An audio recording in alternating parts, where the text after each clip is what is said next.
Hey guys, tonight we're tiptoeing into a forgotten world, one lit by torchlight and perfumed with crushed thyme and burning beeswax. You're standing barefoot on polished stone floors, deep within the sprawling palace of Nasus. The night air outside is still, but in here, it's alive with the rustle of skirts, the quiet slap of bare feet, and a rhythm you feel in your chest more than you hear with your ears. This isn't some toga party or gladiator throwdown. This is older, quieter, and slipperier to explain. You're about to step into the almost lost dances of the Minoan Priestesses, and you probably won't survive this ... without your socks slipping off a few times. So, before you get comfortable, take a moment to like the video and subscribe, but only if you genuinely enjoy what I do here. Let me know in the comments where you're listening from and what time it is there now. Dim the lights, maybe turn on a fan for that soft background hum, and let's ease into tonight's journey together. You're walking through the moonlit ruins of Nasus, imagining what it once looked like. Crimson pillars, high walls painted with dolphins and lilies, and those famous labyrinthine corridors that confuse tourists and archaeologists alike. But you're not here to decode blueprints. You're here because of the floor. Right now, your bare feet are pressing into limestone slabs, worn smooth by centuries of ritual movement, sacred movement, dances that weren't recorded in scrolls or songs, but in muscle memory and incense smoke. The priestesses of ancient Crete didn't scribble their choreography into history. Instead, they swirled it into the air of open courtyards and temple chambers. They moved in ways that told stories of seasons, of gods, of birth and death, and you've just stepped into their ghostly rehearsal. Some say the palace of Nasus was less a king's house and more a massive multi-level temple complex. If that's true, then the priestesses weren't background extras in flowing robes. They were the central performers in a civilization powered by rhythm and ritual. Picture them now, adorned in elaborate flounced skirts, tightly fitted bodices, leaving the chest bare not for scandal, but for symbolic power. Jewelry clinks softly. As they move, their fingers trace patterns in the air, beckoning unseen forces, and their feet, always in motion, always remembering. Modern historians still argue whether these dances were performed daily or only on certain festivals. Some suggest springtime rites, others guess at solstice vigils. One especially bold theory proposes that dance in Minoan culture was less a performance and more a lifestyle like yoga, but with more snakes. Yes, snakes. We'll get to those, but for now, you're still gliding through the palace ruins, wondering what rhythms once bounced off these walls. There's no sheet music, no choreographer's notes, just faint traces like the way certain chambers have grooves worn into the floor, as though dozens of feet once turned the same way again and again. Were those dancers circling in worship? Or maybe just pacing nervously because the high priestess was late again? Who knows? Minoan timekeeping was probably fluid, or possibly based entirely on sunbeams hitting a certain goat statue. You pause at a courtyard open to the stars. The stones are dappled with moonlight. In your mind's eye, it fills with women moving in spirals, their skirts swishing like waves on sand. There's no hierarchy, no clunky line dancing, just an intuitive flow that pulls everyone along. The scent of time fills the air, maybe from nearby groves, maybe from oil burned during ceremonies. It's hard to tell where real ends and imagination begins. But maybe that's the point. One fresco you pass shows women with arms raised, hair flowing in elegant waves, bodies leaning gracefully somewhere between worship and waltz. Historians still debate what that posture means. Is it ecstasy, trance, a fancy way of stretching mid-dance? No one can agree, but the vibe. Oh, the vibe is consistent. Confidence, grace, and a touch of divine swagger. And here's your first historical fact. The Minoans were among the earliest European civilizations to use multi-story buildings, advanced plumbing, and vibrant murals. But despite all this, not a single written explanation of their dance rituals survives. Which leaves you, in your pajamas, wandering ruins and guessing at rhythm. A quirky tidbit.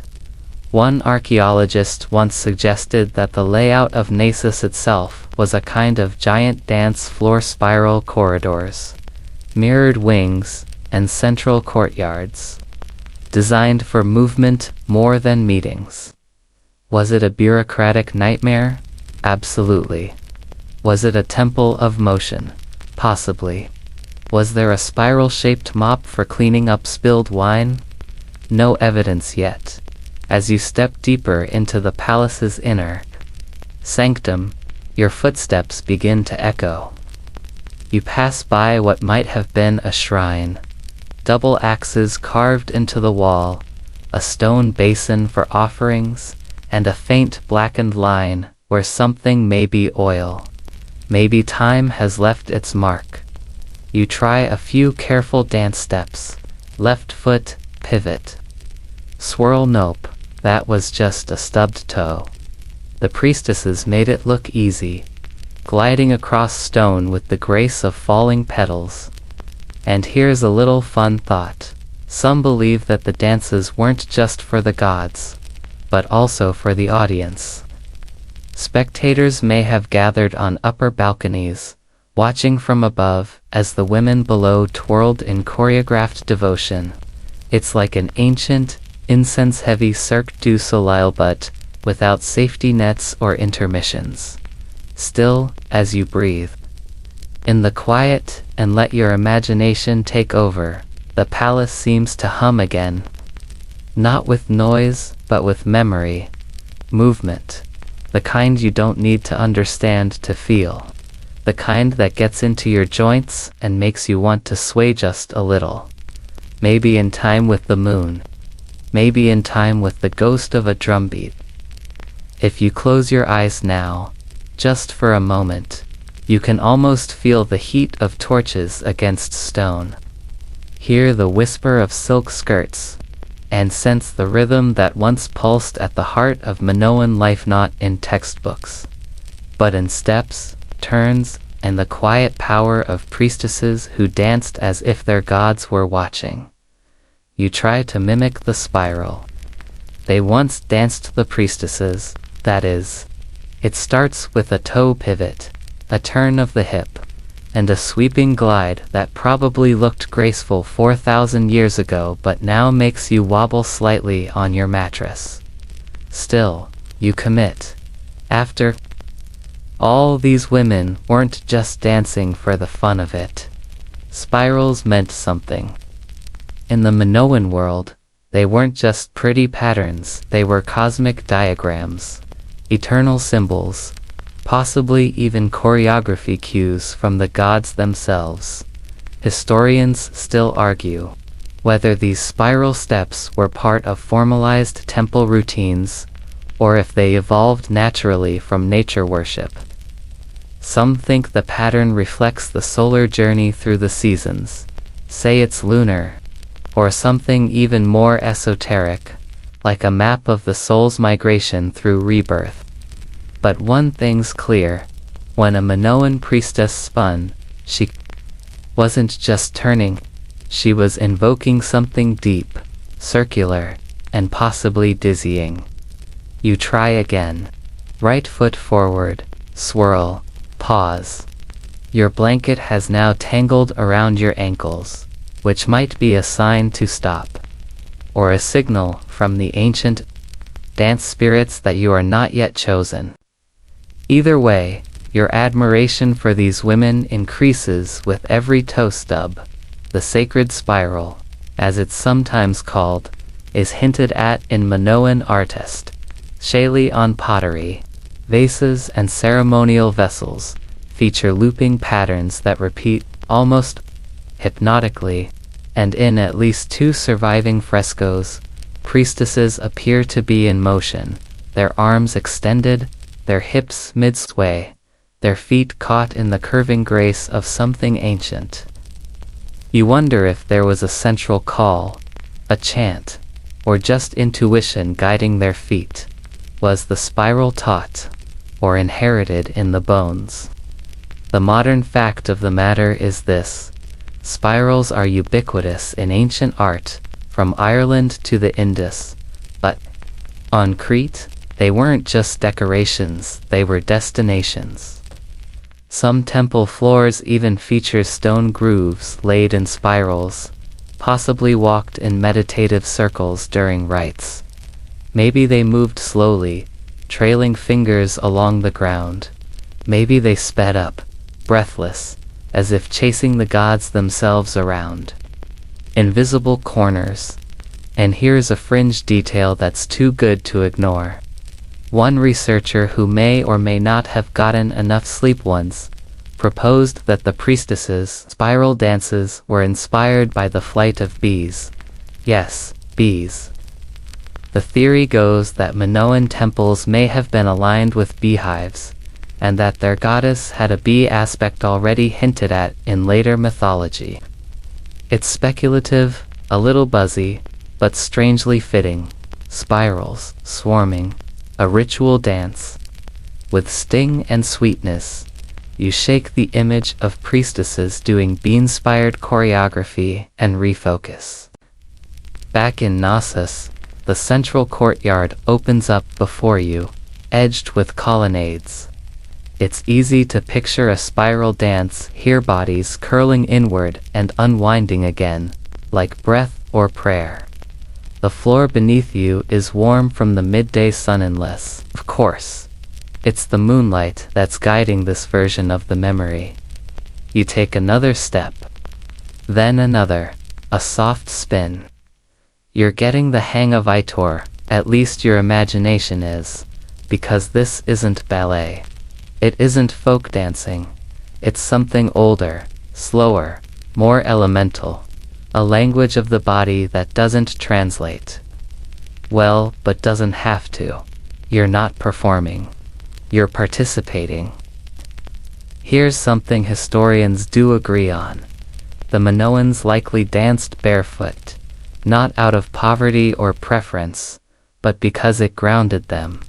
Touching the sacred earth was part of the ritual, part of the connection, and their dances weren't vertical so much as spiral and horizontal. They moved in ways that kissed the floor rather than leaped from it. Which makes sense when you remember that they also wore floor-length skirts. Leaping wouldn't just be dramatic, it would be dangerous. You'd have an ancient wardrobe malfunction in no time. Another curious fact: Minoan frescoes rarely show men dancing.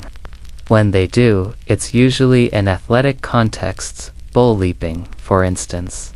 But women are shown dancing, gesturing, spinning, raising arms.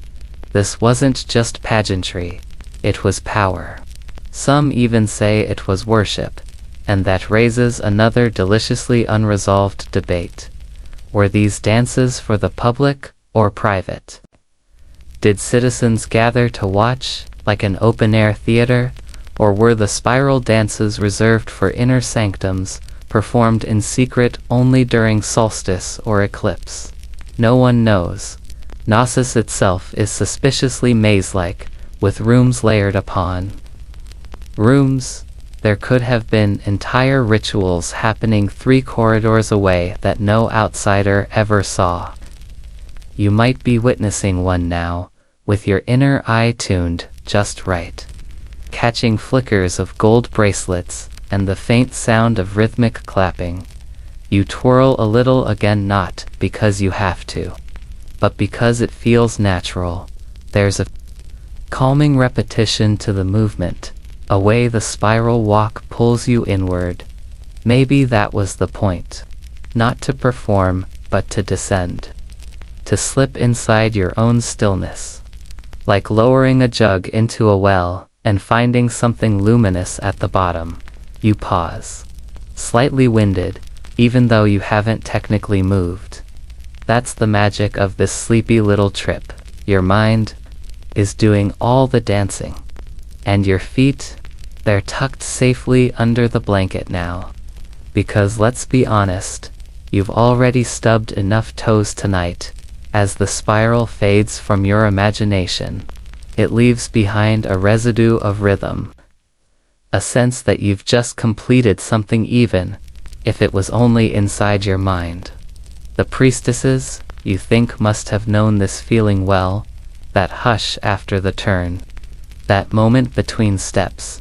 That pause in the center of the spiral. When everything goes still and the world waits to unwind again. You're still catching your breath from the imagined spirals when you notice something off. The priestesses, those elegant figures you keep picturing, with arms raised and hips tilted in perfect symmetry, are holding snakes. Not metaphorical snakes. Not artistic squiggles. Real, live, coiling snakes, calmly wrapped around their wrists or lifted skyward like sacred scepters. And they are not panicking. They are not screaming. They are dancing. Snakes, skirts, and shimmy sits, all part of the package when it comes to Minoan priestess performances. These were not shy wallflowers swaying timidly in the background. These women knew exactly what they were doing. And part of what they were doing involved transforming themselves into living symbols of fertility, earth, and divine presence. Bare-chested, tiered skirts swinging with every step, and snakes. Well, probably not biting anyone, hopefully. Mainstream historians generally agree that the snake goddess is one of the most iconic and puzzling images from Minoan Crete, discovered in the early 20th century.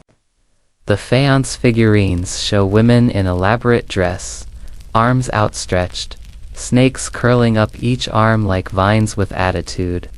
Were they goddesses? Priestesses? Mascots for an ancient reptile rescue club? No one knows for sure, but it's likely that these snakes weren't props, they were participants.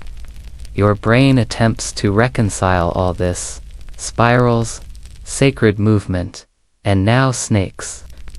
It's a lot, but think about the symbolism. In many ancient cultures, snakes represented renewal. They shed their skin. They vanish underground and reappear. They bridge the seen and the unseen.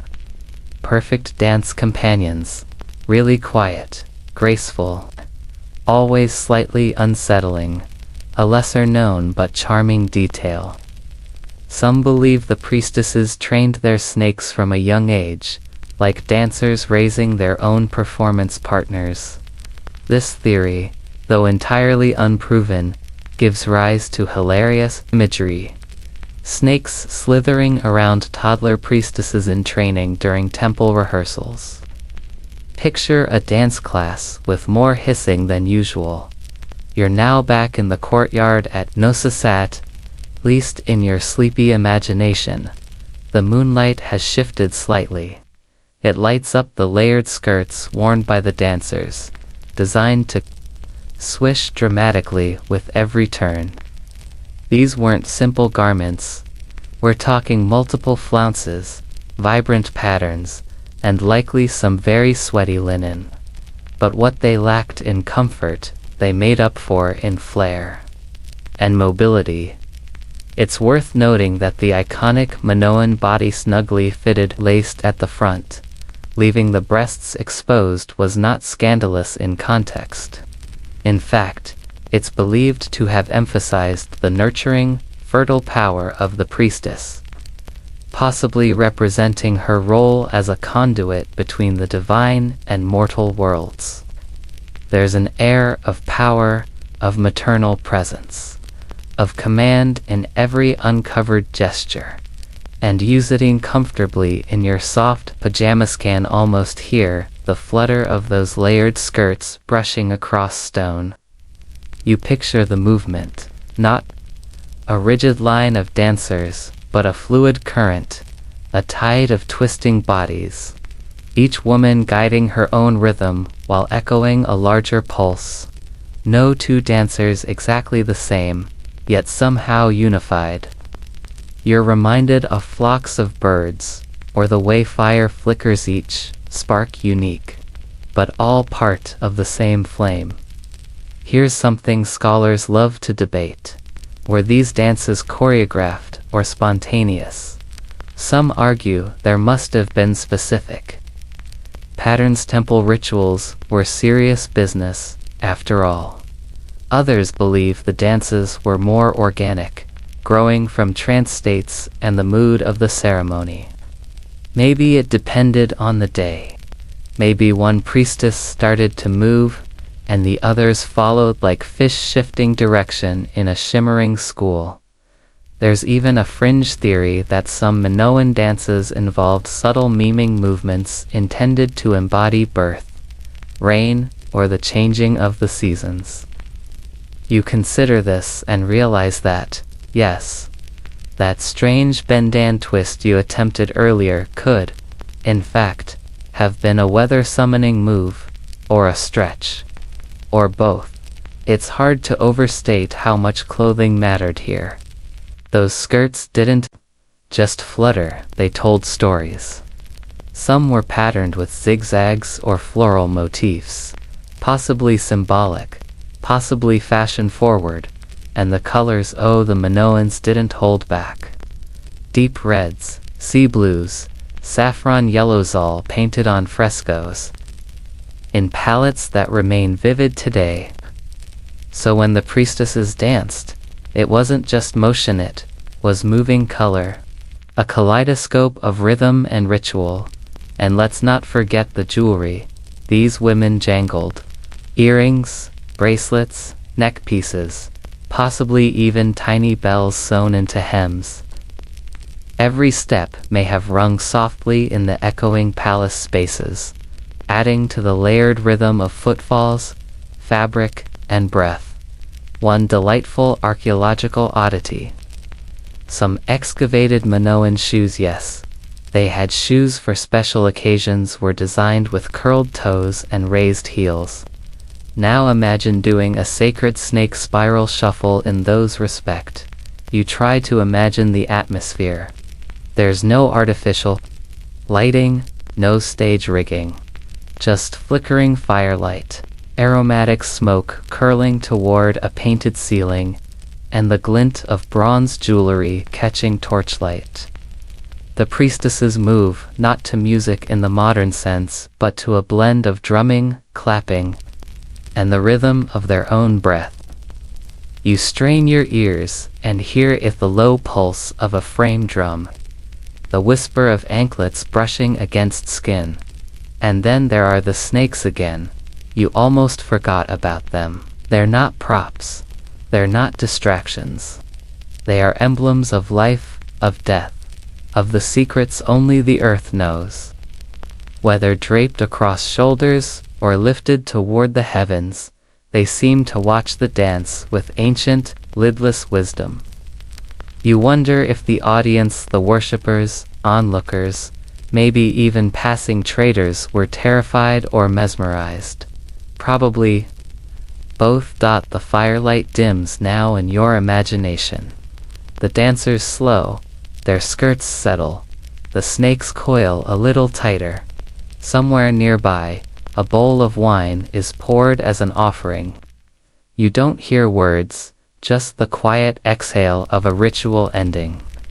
The priestesses bow their heads not to the crowd, but to the floor. the gods, the memory of movement itself, and you. You're tucked under your covers, a little enchanted, a little confused, but thoroughly convinced that if sacred snake dancing ever makes a comeback, you'll at least know where to start. Probably not with the actual snakes though. Baby steps. You're beginning to hear it, now, that steady, earthy rhythm, rising from deep beneath the palace stone. Not a heartbeat exactly, but something like it. A beat that builds from below, echoing in your ribcage. This isn't your imagination acting up. Again, it's the drums. Or rather, the memory of drums. The ones Minoan priestesses might have used to time their sacred dances. Especially those performed in harmony with the thundering spectacle of bull-leaping dot. Yes, bulls. You thought this was just about soft shimmies and graceful hand twirls. No. No. Tonight, your sleepy feet are caught in something much more intense, dances set to the pulse of ceremonial bull rituals. Forget flamenco. Forget ballet. Picture instead a courtyard erupting with a blur of motion, men leaping over charging bulls, their bodies arched in perfect arcs, while women dance on the edges of the air, not as passive observers, but as part of the ritual, as the rhythm itself. Mainstream historians widely agree that bull-lipping torocatopsia, if you're feeling scholarly, was more than sport. It was ceremony. A spectacle loaded with meaning, possibly honoring a bull god, or representing the conquest of chaos. Or, frankly, just terrifying everyone into religious devotion. And the priestesses, their movements paralleled the energy, echoing the rhythm, feeding the tension. Think of it as a duet between humans and beasts, with drummers keeping time and dancers coaxing the gods to watch. Imagine yourself on the stone periphery, arms lifted, hips swaying, your skirt trailing behind like a flame. You're not jumping any bulls tonight, thank goodness, but your steps align with the surging tempo of drums, carved from wood and hide. No snares, no bass, just primal, resonant thumps that echo through your stomach. And here's your quirky twist for the night. Some Minoan drums may have been made from stretched dolphin skin. Yes, dolphins. It sounds outlandish, and scholars still squabble about it, but the sea played a central role in Minoan culture. If they ate it, sailed on it, and worshipped it, why not drum to it? Nothing says oceanic mysticism like a rhythmic beat bouncing off dolphin hide in a bullring courtyard under the Mediterranean sun. Also, don't tell the dolphins. The dancers, especially the priestesses, wouldn't have stood still for this. They moved in complex patterns around the arena, spiraling inward or outward depending on the flow of the rite. Their job wasn't to distract the bulls but to invite divine presence, to represent harmony amid chaos. It's been suggested, though still debated, that each priestess was assigned a particular musical phrase or beat to follow, almost like an ancient syncopation. Together, their bodies wove the music into space, and not just with the drums. There were rattles, finger cymbals, clapping, and chanting, most of it lost to time, but some echoes still cling to the frescoes. In one particularly worn image, a woman holds a curved object, perhaps a sistrum, an Egyptian-style rattle known for shaking out evil spirits and drawing divine attention. Whether borrowed from the Nile or dreamed up in Knossos, the sound added layers to the dance. It shimmered. It whispered. It shook the stones. You stepped to the side in your blanket cocoon, avoiding imaginary bullhorns, trying to picture how it all sounded. Dozens of dancers, dozens of drummers, a beast charging, and above it all, the layered motion of priestesses, spinning and stamping, calling the divine into the center ring. There's one more layer you don't want to miss. Some scholars think the bull dances weren't just about ritual or bravery, but about death and rebirth. The bull represented chaos, the wild force of nature. Leaping over it, dancing around it symbolized not just physical mastery, but spiritual renewal. And guess who led the symbolic rebirth? That's right, the priestesses, whose movements closed the ritual, bringing calm after the storm. You let your body slow. The drums fade. You imagine the aftermath. A circle of dancers swaying slowly now. No longer matching the pulse of a stampede, but the soft thud of cooling blood. Settling dust, and perhaps distant waves lapping at a shore you can't quite see. The bull has gone. The spectators drift away, but the priestesses remain, finishing their steps, turning once more to the center. A spiral of peace after the chaos, and here's a fun, under-researched tidbit. Some believe the priestesses may have worn special jewelry just for these events, amulets carved in the shape of bullhorns, tiny clay charms shaped like cows, or seashell pendants rattling in time. Whether that's accurate or just an archaeological leap, it adds a charming texture to the mental image. Not just movement, not just sound, but sparkle. A ritual of rhythm, danger, and decoration. You rest now, just a little. Your imaginary muscles are sore from all this dreaming. You lie back and hear the last phantom drum beats echoing in the great Minoan courtyard, beats that once guided the feet of dancers balancing life, death, and maybe a little bit of showmanship. The priestesses knew what they were doing. They weren't just dancers. They were conductors of chaos, choreographers of myth, and yes, probably excellent at dodging bulls without smudging their eyeliner. You're easing into it now. The rhythm has slowed. The bulls are gone, the drums are quieter, and now, your bare feet sink into the soft dust of a temple floor, slick with spilled wine. No crowds, no chaos, just the glow of flickering lamps, and the slow swirl of priestesses moving around stone basins filled with dark, glinting liquid. Welcome to the offering dances, where hips move like water, arms pour like libations, and even the gods must pause to watch. It begins with a jug. Clay curved, carefully painted. A priestess holds it high, her arm trembling just slightly, not from fatigue, but from the weight of the moment. The wine isn't just a drink, it's a message, a gift, a liquid pathway between the mortal and divine. And as she pours it, her hips shift, her shoulders lean. It's not just a pour, it's a movement. A slow-motion ritual you could almost mistake for a dance. Because it is. Modern historians agree that libation was a central part of Minoan religious practice.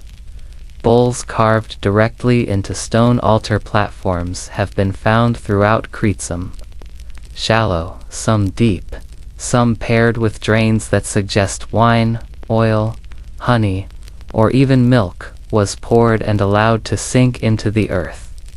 This was nourishment for the gods. And the way it was given, full of motion, full of meaning. Sacred wiggle included. You picture it, a ring of priestesses circling a low altar, each with a jug in hand. Their steps are deliberate, a slow orbit of reverence. One tilts her jug, the next follows suit. Like water passing between cupped hands. The rhythm continues, turn, pour, raise, step. There's no rush. The gods don't need speed. They need sincerity. A fringe theory you might enjoy.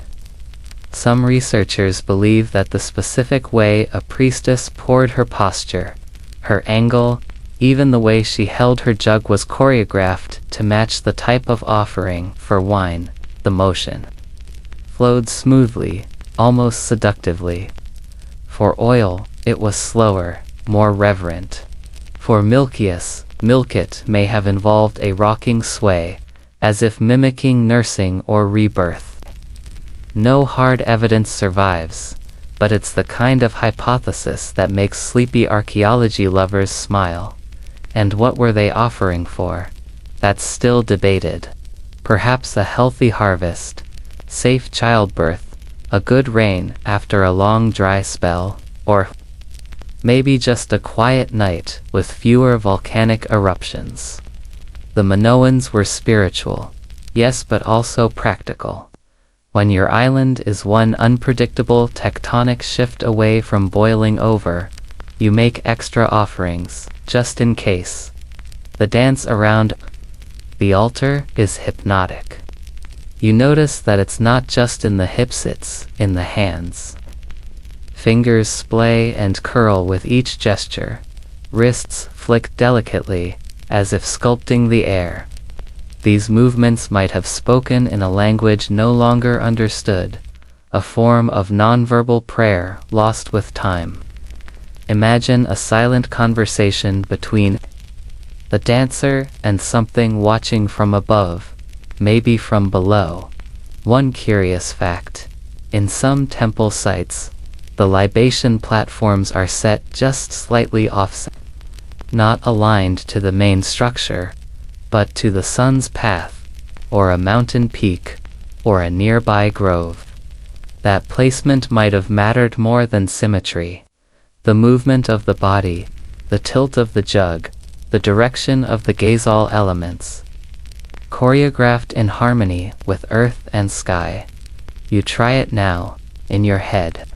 Step, turn, raise the arm, bend gently at the waist. Pour. There's no jug, no liquid, but your breathing syncs with the rhythm. You feel your own weight shift. It's surprisingly peaceful. You're dancing and you didn't even realize it. There's a sensory richness to it that's hard to describe. The faint smell of crushed grapes, the warmth of nearby lamps burning sweet resin, the sound of feet sliding across smooth stone. You imagine the distant chirp of cicadas outside, or the wind brushing over terracotta rooftops. Inside the temple, everything moves slower. The world is suspended in ritual. Another deliciously debatable topic: who was allowed to watch or these temple dances open to the public? Were they performed only by high-ranking priestesses? Or were younger girls trained from an early age, mimicking the movements until they earned the right to pour their own offering? Some murals suggest multiple generations of women participating side by side. Others hint at a closed inner circle, where the sacred liquid and the sacred dance were guarded secret sand. What about men? Surprisingly absent from this particular scene, the libation dances at least in surviving art are shown with women exclusively. Some think it was about purity. Others argue it was symbolic. Feminine motion aligned with fertility, the moon, the cyclical. You don't need to solve the debate tonight. Just enjoy the sway of motion in the dark. You're still swaying now, just slightly, under your blanket. A soft motion, like you're carrying something precious, even if it's only the weight of this moment. The priestesses keep circling the basin. The wine flows. The gestures repeat. Nothing dramatic, no leaps, no shouts, just quiet devotion. A shared ritual carried out one slow step at a time. And when it's done, the jugs are lowered. The hands return to stillness. The dancers pause, Heads bowed. Maybe a bell rings. Maybe not. But something in the air changes lighter now, quieter. The offering accepted. The dance completely lie back now, and imagine the scent of wine still lingering in the temple stones. The glow of oil lamps fading into shadows. The echo of footsteps disappearing down a corridor lined with frescoes. You don't need to understand every meaning to feel what they felt.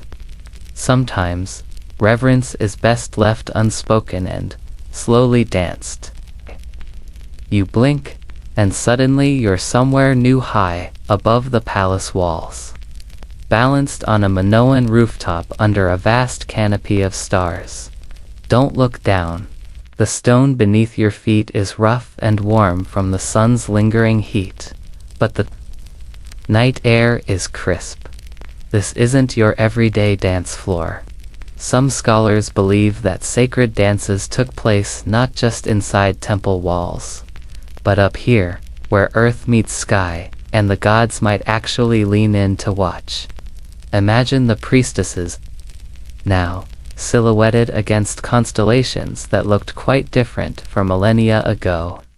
The rooftop becomes their stage, open and vast. Here, the dance is freer, wilder, maybe even a little reckless, arms outstretched, skirts fluttering like wings, voices raised in soft chants that float into the night. You can almost feel the cool breeze teasing your hair as you sway alongside them. Historians still argue whether these rooftop dances were ritualistic or celebratory, part of secret rites or communal festivities. Some think the elevation connected the dancers symbolically to the heavens, reinforcing their role as intermediaries between gods and mortals. Others suggest it was simply practical, a way to use every inch of palace space during festivals or holy days. The skirts you see are layered and flounced, catching moonlight and turning the dancers into living mosaics of fabric and shadow. You notice the delicate ankle bells, tiny bronze discs that jingle softly with each step, adding a musical shimmer to the night air. The dance is slow but purposeful, a combination of measured steps and spontaneous spins, as if the priestesses are tracing constellations with their movements. A quirky detail. Some fresco fragments hint at the use of small hand mirrors during these rooftop dances. Imagine the priestesses catching torchlight in reflective glass, flashing signals or creating bursts of shimmering light that mimic stars. No one knows exactly what these mirrors symbolized or how they were used, but it adds a mysterious sparkle to the scene. You step lightly, mimicking their motions. Your feet barely brush the stone, hips moving in gentle circles, arms lifted to the sky. The cool night wraps around you, blending with the scent of wild thyme and sea salt carried on the breeze from the distant shore. The world feels suspended. Timeless. Then you notice a sound of faint tapping, like a rhythmic pulse. It's the steady beat of a small hand drum, its rhythm slow and steady, matching the dancer's breathing. The drumbeat seems to echo through the open air, reaching even the stars. You wonder if the priestesses' chants mingled with the drum, or if the music was left to the wind and their bodies. There's a playful tension in the dance, a balance between control and abandon. You try a tentative spin, almost losing your balance, and chuckle softly. The priestesses wouldn't have tolerated that. They danced with intention and grace, even when the stakes were cosmic. One of the mysteries of these rooftop dances is whether they were open to spectators or private moments between priestesses and gods. The palace's height offered privacy, but also visibility, creating a dynamic tension between public ritual and secret communion.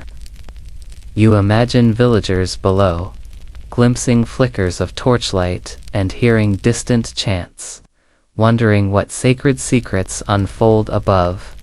Your arms lift in mimicry of the priestesses, fingers tracing arcs in the night air. You can almost feel the weight of the heavens resting on your fingertips. The cool night air, a reminder of the vastness beyond. And here's a delightful scholarly debate. Some experts suggest the rooftop dances influenced later Greek theatrical traditions, seeding ideas about performance, ritual, and the divine. Others caution against drawing direct lines, arguing that Minoan culture was unique, and its mysteries best appreciated on their own terms. As you finish your imagined dance, the moon dips behind a cloud, and the rooftop fades into shadow. The priestesses disappear, leaving only the faint echo of bells, drum beats, and whispered prayers carried away by the night breeze. You step back inside, feet finally resting on solid ground, the memory of the rooftop dance lingering like a soft, distant melody. You find yourself stepping into an ancient honeycomb. Well, not literally, but close enough. The priestesses are arranging themselves into a tight, geometric formation, their bodies forming a six-sided pattern that would make any beekeeper proud. This is the bee priestess formation, a mysterious dance thought to honor the great goddess. In her bee aspect, a symbol of fertility, community, and sacred sweetness. The hexagonal shape isn't just for show. In Minoan symbolism, bees were powerful creatures, representing the link between the earthly and the divine. Their honey was considered sacred, a gift from the gods, and their intricate hives a marvel of natural order. The priestesses, by imitating the hive, were inviting that order and sweetness into their rituals. Historians still debate how literally we should take this dance. Was it a strict geometric choreography, a spontaneous improvisation inspired by nature, or perhaps a metaphorical concept that was never physically performed? Some archaeologists point to frescoes depicting groups of women arranged in patterns reminiscent of honeycomb cells. But the exact meaning remains elusive.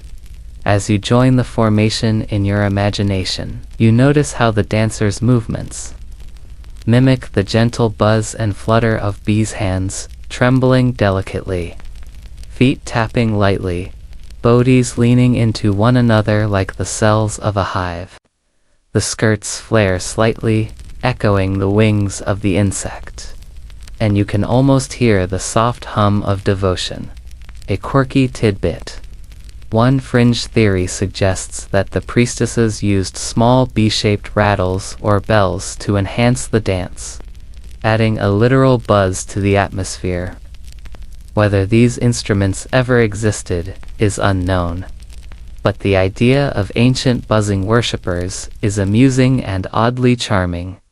You look down at your feet, trying to tap in sync with the imaginary buzzing rhythm, feeling both silly and strangely connected. The priestesses' steps are light and precise, weaving between one another without breaking the shape.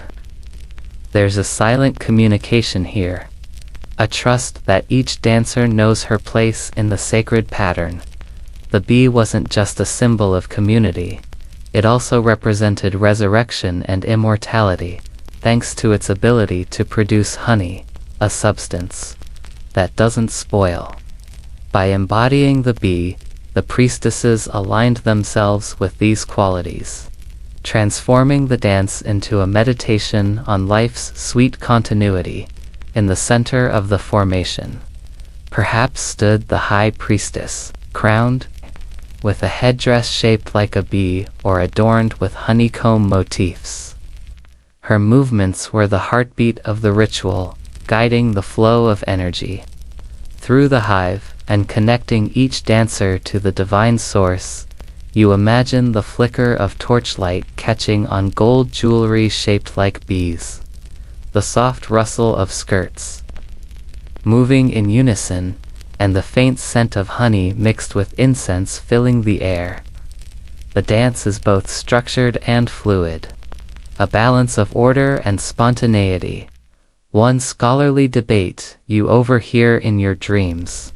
Some researchers argue the bee symbolism in Minoan culture was imported from Egypt or the Near East, while others insist it was a homegrown belief deeply rooted in Cretan ecology and spirituality. Either way, the bee's importance is undeniable. As the dance continues, the hexagonal pattern slowly rotates, each priestess stepping carefully but confidently, embodying both the individual and the collective. The energy is tangible, a buzzing current flowing through stone and flesh. You take a deep breath and attempt a small flutter of your hands, imagining the soft hum that once accompanied this sacred formation.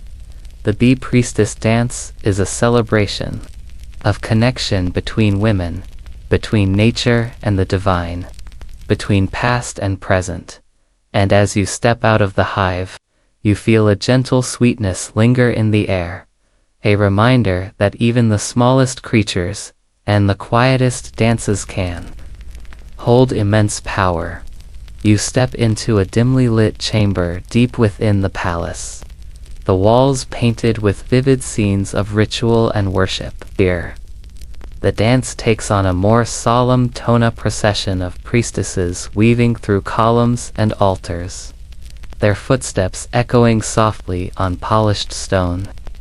This is the dance of the veils, a slow, deliberate movement shrouded in mystery, where fabric and shadow become as important as the steps themselves. Unlike the swirling skirts of earlier dances, the veils here are the stars lit, translucent cloths draped over arms, trailing behind like whispers of smoke. Each flick and fold of the fabric seems to tell a story, a silent conversation between dancer and spirit. You find yourself mesmerized, caught in the rhythm of waving veils, the soft swish blending with the faint crackle of burning oils. Mainstream historians agree that veiling was a significant practice in Minoan religious ceremonies, symbolizing transformation, protection, or concealment of sacred knowledge. But the exact role of the dance of the veils is still debated. Was it a rite of passage, a plea for fertility, a way to veil the mysteries of the goddess from uninitiated eyes? The answers remain elusive. You try to imitate the gentle flick of a veil, imagining its airy weight catching the light. It feels almost like breathing, soft, essential, yet impossible to grasp fully. The movement slows your pulse, drawing you deeper into the rhythm of the ritual.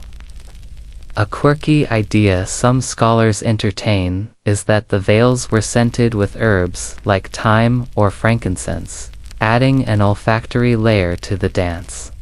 Imagine the combination of fabric brushing skin and the subtle aroma filling the air, multisensory. Prayer in motion. The priestess's bare arms extend and fold with grace, guiding the veils to mimic the flow of water or the flight of birds. Their feet move carefully, marking patterns on the floor that seem to echo the ancient labyrinth's twists. You feel the slow unfolding of the dance as a metaphor for the unveiling of secrets, the revealing of hidden truths. Another interesting point is that veils may have been used to denote status or role within the ceremony. The color, length, or pattern might have signaled a priestess's rank or the specific deity being honored. It's a subtle language woven into fabric, readable only to those initiated. As you watch, you notice that the dance is less about spectacle and more about intimacy, a private dialogue between the dancer, the veil, and the divine. You imagine the hush of the temple space, punctuated only by the soft rustling of cloth and the whispered prayers of the participants. Historians still debate how much these dances were influenced by neighboring cultures like the Egyptians or the Hittites. The veils could be a shared tradition, borrowed and transformed into uniquely Minoan expressions. The origins are as tangled as the fabric itself. You try one more flick of an imaginary veil, feeling the delicate resistance of air, and the weight of centuries of ritual pressing gently on your shoulders. The dance slows, the veils settle, and the chamber seems to breathe with the quiet power of the unseen. Stepping back, you carry with you the image of flowing fabric, soft light, and the gentle pulse of devotion, an ancient dance that cloaks as much as it reveals. You shift your weight and find yourself in a courtyard flooded with golden afternoon light. The scent of blooming oleanders and crushed herbs hangs in the air, mixing with the faint, salty breeze drifting from the sea. Here, the dance takes a lighter, almost playful turn, a festival celebration, where priestesses lead the village in a series of communal steps called the Circle of Renewal. Unlike the private, sacred dances within temple walls, this one is open, boisterous, and filled with laughter. Women, children, and even a few daring men join hands, their feet tracing patterns in the dust as they spin and stomp in unison. The circle isn't just a dance, it's a promise of continuity, a yearly embrace of life's cycles. Historians generally agree that communal circle dances were widespread in ancient Crete, serving both social and religious purposes. These dances likely marked seasonal changes, harvests, or rites of passage. Yet, scholars still debate the extent to which these celebrations were led by priestesses, or were more democratic events involving the whole community. You try to imagine yourself in the circle, arms linked, cheeks flushed from exertion, hair loose and catching the sunlight. The steps are simple but rhythmic. Step forward, step back, a quick pivot, and a joyful stamp. The sound of many feet hitting the earth creates a steady, grounding beat that resonates through your bones. Here's a quirky bit. Some anthropologists propose that the Circle of Renewal dance involved an early form of call and response, where the leader's movements or chants were echoed by the group, reinforcing social bonds and shared belief. Picture a priestess shouting a phrase, the crowd answering with laughter or song, a lively ancient party with spiritual undertones. You notice that the clothing for this dance is less formal, no heavy skirts or intricate jewelry, just light tunics, perhaps woven from wool or flax, designed for movement and comfort under the Cretan sun. The absence of ceremonial garb suggests an emphasis on participation over performance. Another scholarly debate focuses on the gender dynamics of these dances. Were men truly equal participants, or did societal norms restrict their roles? Some argue that men's involvement was limited to watching or supporting, while women's dances were crucial for fertility, magic, and community health. Others believe these boundaries were more fluid, varying from town to town as the circle turns. You sense a collective energy, a pulse that connects the dancers, the land, and the sky above. The dance isn't just about the moment, but about weaving a web of belonging and renewal that carries forward. You try to keep up, feeling the beat in your chest, the dust rising around your feet. The circle is both ancient and timeless, a dance as old as human connection itself. As the sun dips lower, the dance slows, hands slip free, and the group breaks into smiling clusters. The promise of renewal lingers in the air like a shared secret.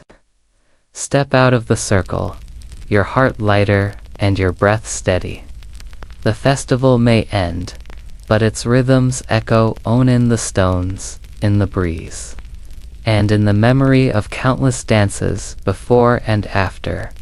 You wander away from the courtyard now, your steps slower, softer, as if you're carrying some of the dance's warmth with you. The path winds through a quiet grove of olive trees, their silvery leaves rustling gently overhead, catching the pale light like little mirrors. The air is cooler here, and with each step, you feel a deeper hush settling over your thoughts. You are entering the twilight chamber of Minoan ritual, the dreamlike stillness of purification. At the center of the grove is a low stone basin filled with clear water, lined with smooth pebbles and flower petals. A priestess kneels at its edge, trailing her fingers through the surface. She doesn't speak, but you feel her presence like a question, an invitation to pause. Historians have long speculated about the nature of Minoan purification rituals. Were they symbolic washes of the body to prepare for sacred rites, or acts of spiritual cleansing tied to the lunar cycle, or transitions in personal status like maiden to mother, or youth to adult? Archaeological evidence points to the frequent presence of lustral basins in Minoan palaces' sunken spaces, often with steps leading down, their purpose still quietly debated. Some argue they were symbolic thresholds between the mundane and the sacred. You sit on the edge of the basin now, your toes barely brushing the cool water. The priestess offers a sprig of herbs, perhaps myrtle or beyond. You instinctively breathe in the fresh, green scent. She gestures slowly, and you mirror her, dipping the herbs into the water, letting the drops fall across your forehead, your heart, your palms. There's no chant, no declaration, only the small sounds of water and bristling leaves. And yet, it feels momentous. Minoan culture, so often defined by color and movement, also made space for stillness. This was part of the ritual to the pause before transformation, the inhale before the exhale. You're not meant to do anything here. You're meant to be. Scholars differ on the role of silence in Minoan religious life.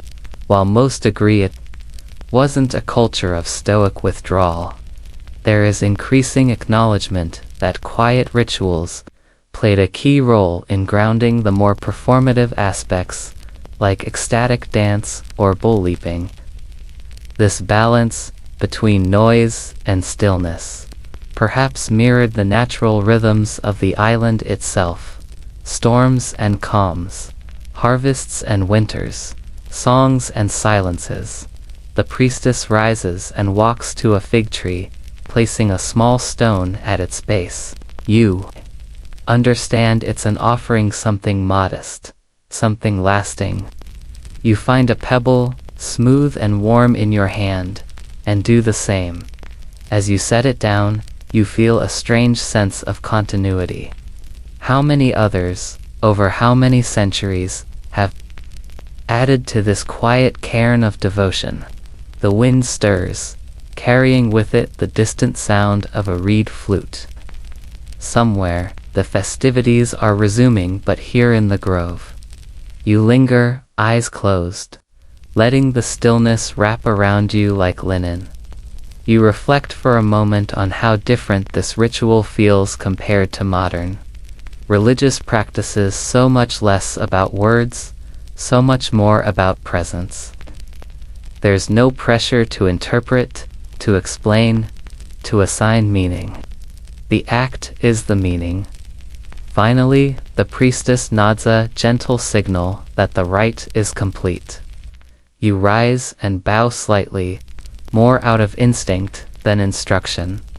There's no grand farewell, no climactic moment, just a sense that something essential has shifted inside you as you walk back through the olive grove. Each step feels quieter, deeper. You are not merely leaving the sacred space, you are carrying it with you. You return to the outer halls of the palace where the light has softened even further, the long shadows of frescoed pillars stretching across polished flagstones. The air smells faintly of beeswax and rosewater. Someone has been tending to the oil lamps, their golden glow flickering with a quiet steadiness. There is something meditative about the repetition here, the refilling of light, the smoothing of wax, the sweeping of ash. Every movement is a continuation of a cycle that began long before you arrived, and will continue long after you've gone. A young acolyte walks past you, arms full of folded linens, ivory, ochre, and faded cinnabar. You follow quietly, she whines, through the corridors toward a small chamber where offerings are prepared. This is not a place of ceremony or spectacle, but of preparation and care. The floor is strewn with saffron petals. Bowls of barley, olives, and dried figs sit in niches. Along the wall, waiting to be arranged for an unseen altar. You help set out the linen, the texture rougher than it appears. The acolyte hums a soft, repetitive melody, something she's likely heard since she was a child. You find yourself matching her rhythm, even without knowing the words. The two of you work in calm synchrony, adjusting candles, setting bowls, in neat semicircles, straightening corners that barely needed straightening. In the larger world, such meticulousness might seem tedious or excessive, but here, it feels like devotion. Like every small act, folding a cloth, straightening a jar, is a quiet prayer. Archaeologists have long puzzled over the function of these antechambers in Minoan sites. Some suggest they served as storage spaces for religious festivals. Others argue they were prep rooms for household shrines, where food and fabric played a role in domestic rituals. But increasingly, scholars believe that much of Minoan religious life blurred the lines between public ceremony and private reverence. Worship wasn't just a thing you did in temples, it was baked into the domestic rhythm of life. You lift a bowl of almonds and place it beside a vessel of honey. A small brass spoon lies beside it, engraved with a spiral, that same symbol that appears again and again across Minoan art. The spiral of life, of death, of eternity. You wonder if the spoon was used only for rituals, or if it also stirred tea, ladled broth, or fed a child once. In Minoan belief, there may not have been a firm boundary between the sacred and the everyday. You sit for a moment on a reed mat, the work complete. There's no sense of accomplishment or praise expected here, just the quiet satisfaction of contributing. The acolyte doesn't speak, but she passes you a small cup of something warm and lightly spiced. You sip it slowly, unsure of the ingredients, but sure of the calm it delivers. The silence stretches, but it's not empty. It feels full of scent, of shadow, of soft breath. The walls hold the echoes of centuries of offerings, thousands of small hands smoothing cloth and passing bowls. You realize this room is a vessel of memory, and you are inside it. When the acolyte finally rises and disappears into a side corridor, you stay a little longer, The light is dimmer now, and your body has begun to surrender to stillness. You feel your heartbeat in your fingertips, in your feet, even in your temples. Everything is slowing, syncing with the ancient pulse of this place. You could fall asleep right here, you think. And maybe, in some small way you do. Some time passes. You're not sure how long. Perhaps a few moments, perhaps longer. But when you open your eyes again, or maybe you never truly closed them, you find yourself drawn toward a gentle sound, like water trickling through polished stone. Rising, you drift back into the corridor and follow the sound as it echoes gently through the warm, ochre-lit halls. You arrive at another chamber, this one round, with an oculus open to the sky. A shaft of soft sunlight spills in, illuminating a shallow stone basin at the center. The sound of water comes from a narrow channel carved into the wall, where a thin stream flows endlessly into the basin, creating a soft, eternal ripple. You kneel beside it, watching the tiny currents swirl. The water smells faintly of minerals and moss, ancient and clean. There's a small ladle beside the basin, carved from wood that has darkened with age and use. You lift it and take a sip, the coolness shocking against the warmth of the day. It tastes like time-like caves and mountain springs, like old clay and the roots of trees. Minoans prized water not only for its necessity, but for its sacred presence. They carved aqueducts with near-poetic precision, bringing water from mountain springs into their palaces and sanctuaries. To bathe, to pour, to drink it, was always an act of both practicality and reverence. The gentle flow of water was as much a hymn as any chanted prayer. You let the ladle rest and simply watch. The ripples repeat and repeat and repeat. No splash, no wave. Just the same calming loops echoing outward from the center, like thoughts in meditation. You lean back against the stone wall and let yourself be still. The light from the oculus moves slowly as the sun tilts west, casting the shadows in the chamber into new shapes, now longer, now softer, now fading. In the corner of the room sits a faded tapestry, hanging from pegs of polished wood.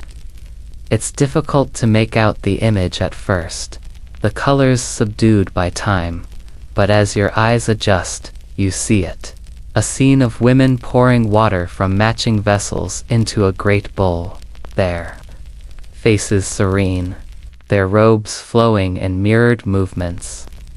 Around them are spirals, fish, bird symbols that swirl into one another like the endless water in front of you. You imagine the women once stood here, real and breathing, their hands cupping the same cool stream. You wonder what they whispered as they poured blessings for fertility, prayers for rain, or simply thanks for another peaceful day under a soft Minoan sky. A gust of wind moves through the oculus, and for a moment the tapestry sways, as if stirred by memory. You lie back on the floor, arms at your side, listening to the water. Its rhythm is slow, then slower.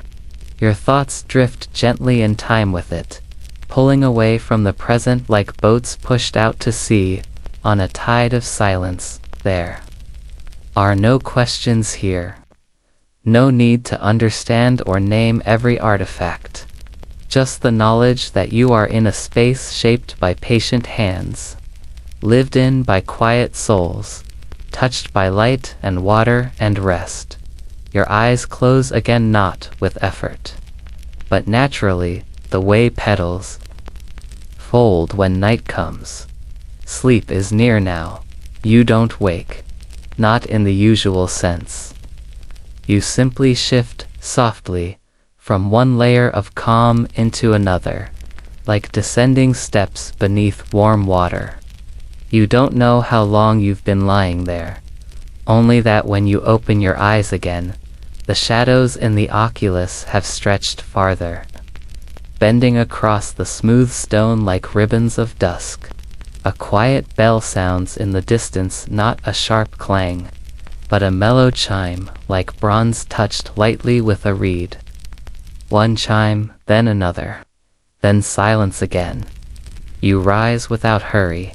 Your limbs feel light and rested, as if the stone itself had been breathing with you this whole time. As you step back into the corridor, the air smells faintly of flowers, sweet but distant.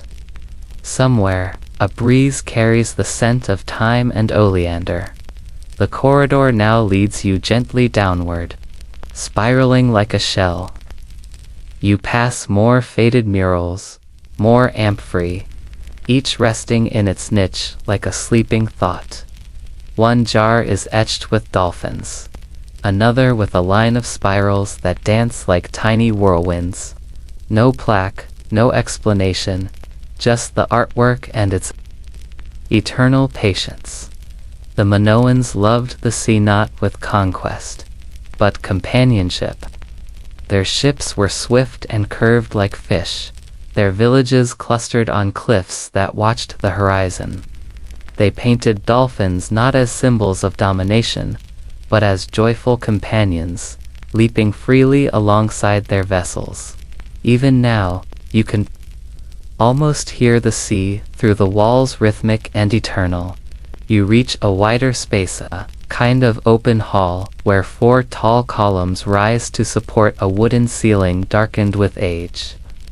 The sun, low in the sky now, filters through square gaps in the upper beams, creating a checkerboard of light and shadow across the floor. In the center lies a circle of low cushions around a shallow hearth. The hearth is cold, but beside it lies a small clay bowl filled with fragrant herbs, lavender, perhaps, or maybe crushed laurel leaves.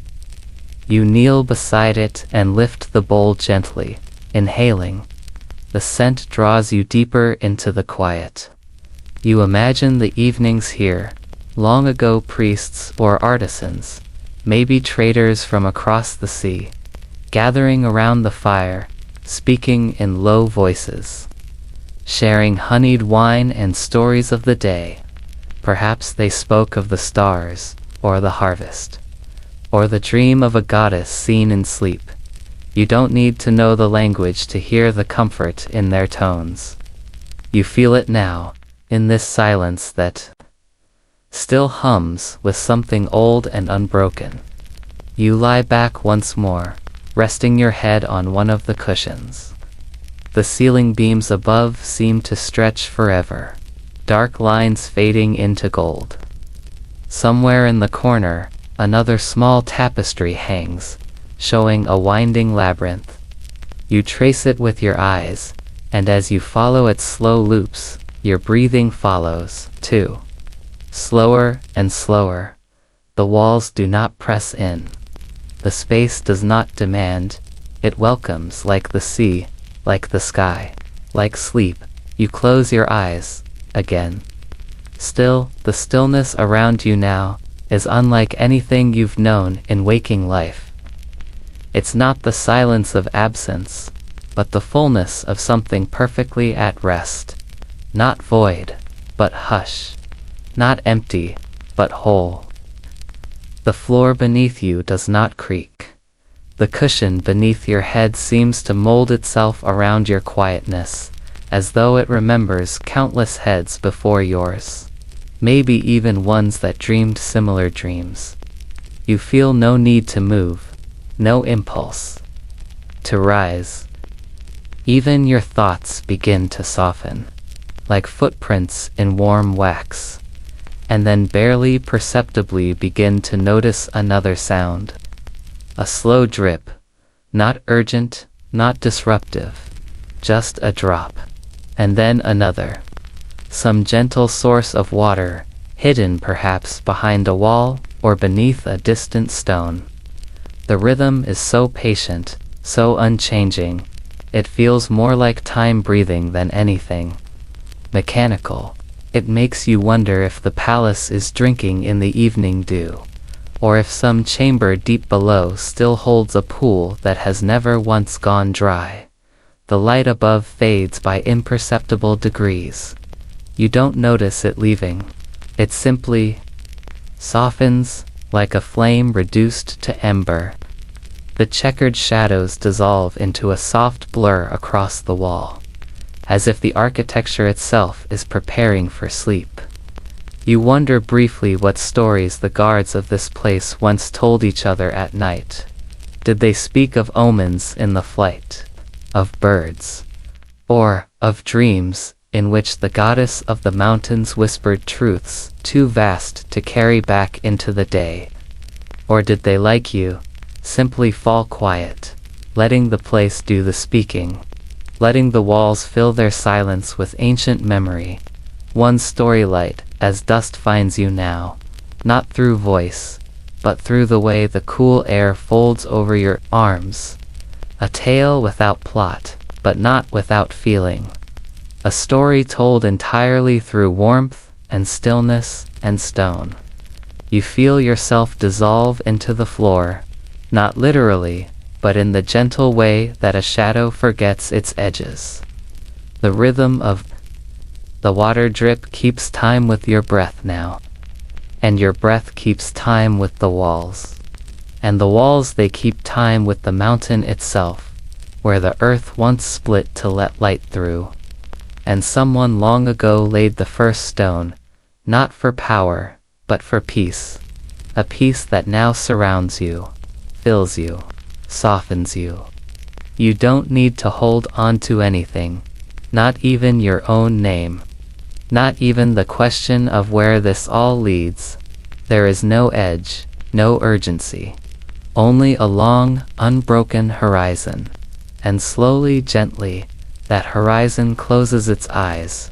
You rest there, not in the way a traveler rests after exhaustion, but in the deeper, truer way that stone rests beneath a field, forgotten by effort, untouched by striving. In this state, you are more quiet than the room itself. Even time seems reluctant to move you forward. It is content to circle you slowly, as if cradling you in a loop outside of its normal duties. A faint breeze drifts through the doorway, soft to stir anything but your imagination. It carries with it the scent of old parchment and mountain myrrh, something dry yet sweet, almost like the memory of incense long extinguished. You breathe it in, not deeply, but easily, as if your lungs have been doing this for thousands of years. Nothing presses you for thought. Even memories now feel like faint ripples on a vast, still pond. You could reach for them, but they do not call. You are simply here, like a ziggurat, like a stone worn smooth, like a breath that forgot it ever needed to be drawn. Outside, perhaps. The stars are passing over you slow, silent beads on the thread of night, but you do not look. You have no need. The world outside can move as it pleases. Here, you are wrapped in a hush too ancient to be disturbed. If dreams come, they come like slow-moving barges on a dark river, silent, unhurried, carrying nothing more than softness and drift. If thought arises, it does so as a fog over calm. Water shapeless, weightless, and gone before it defines itself. You're not sinking. You're not rising. You are simply existing, timeless, still, and completely enough.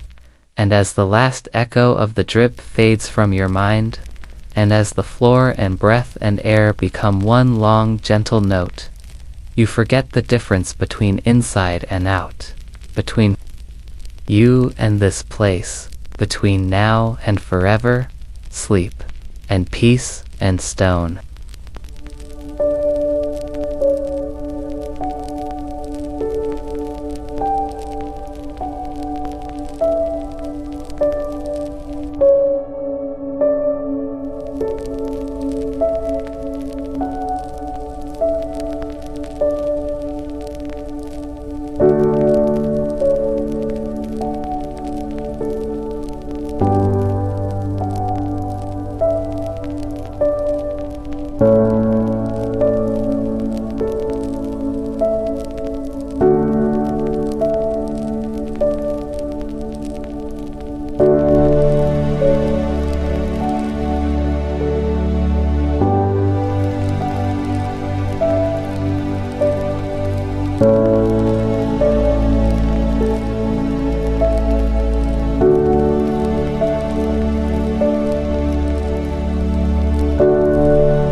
Lullabies.